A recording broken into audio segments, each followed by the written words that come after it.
अस्सलाम वालेकुम जी। जी मैं हूँ एडवोकेट सैयद अली हुसैन बुखारी और आप मेरा चैनल देख रहे हैं, यूट्यूब चैनल और फेसबुक सैयद अली हुसैन बुखारी ऑफिशियल। अच्छा, आज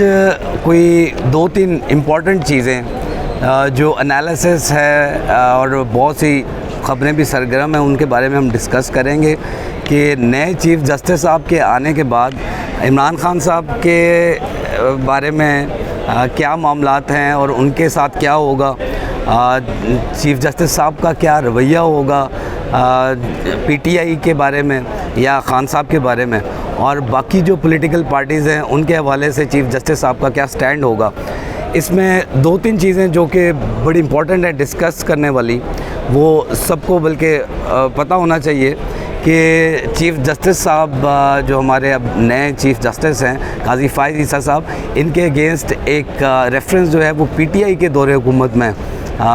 वो बनाया गया था और उसकी वजह से उनको और उनकी फ़ैमिली को बड़ी तकलीफ़ हुई थी। उनकी जो वाइफ हैं उनको सीबीआर के एफबीआर के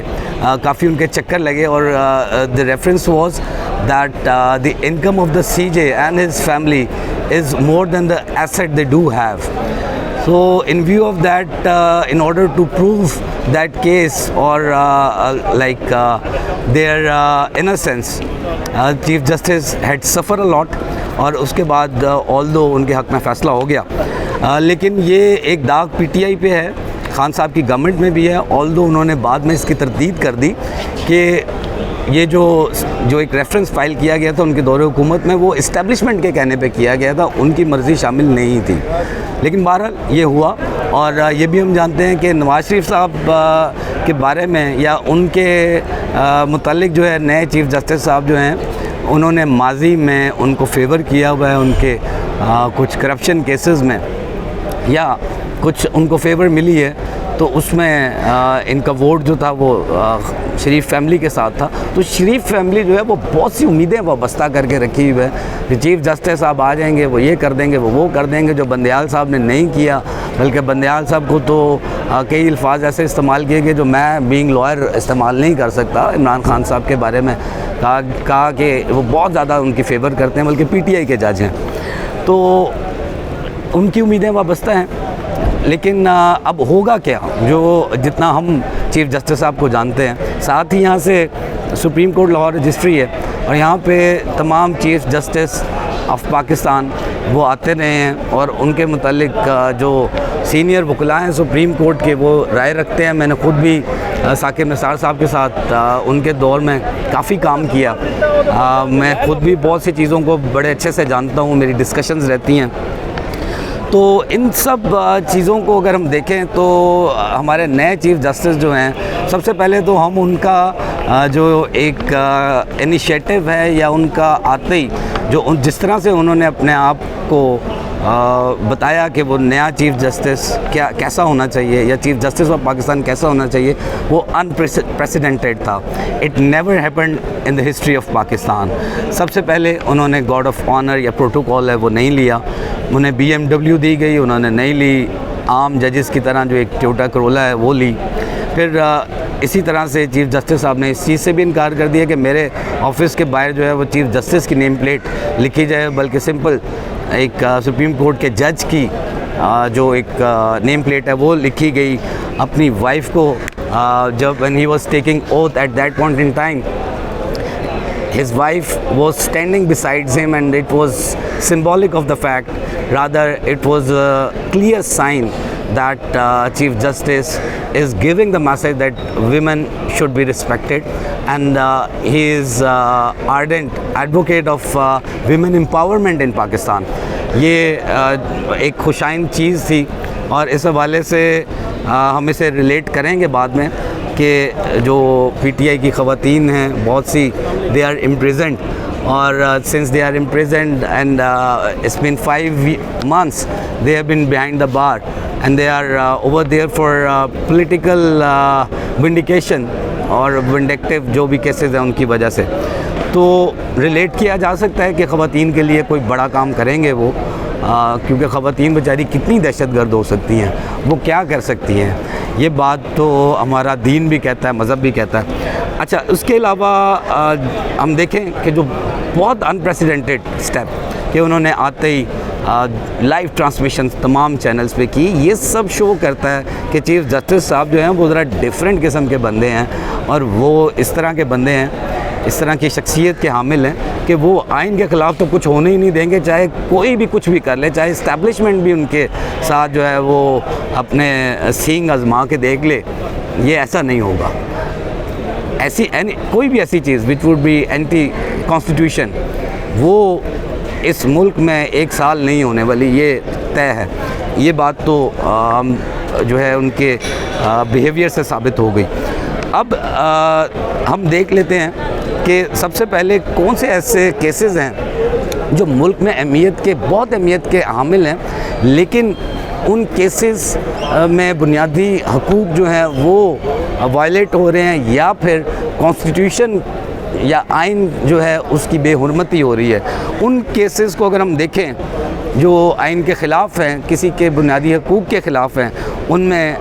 जो है जो चैलेंज सबसे बड़ा है वो सबसे पहले आर्मी एक्ट है और ऑफिशियल एक्ट है कि अवाम को आर्मी एक्ट के तहत आर्मी की या मिलिट्री कोर्ट्स में ट्राई किया जाए या ना किया जाए, उनकी ट्रायल हो वहाँ पे या ना हो।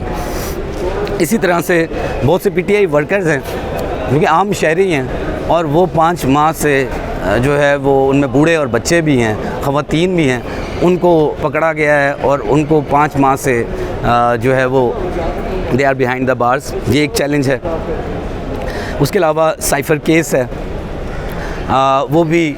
जो है वो तमाम वकला और पीटीआई के वकला और बहुत से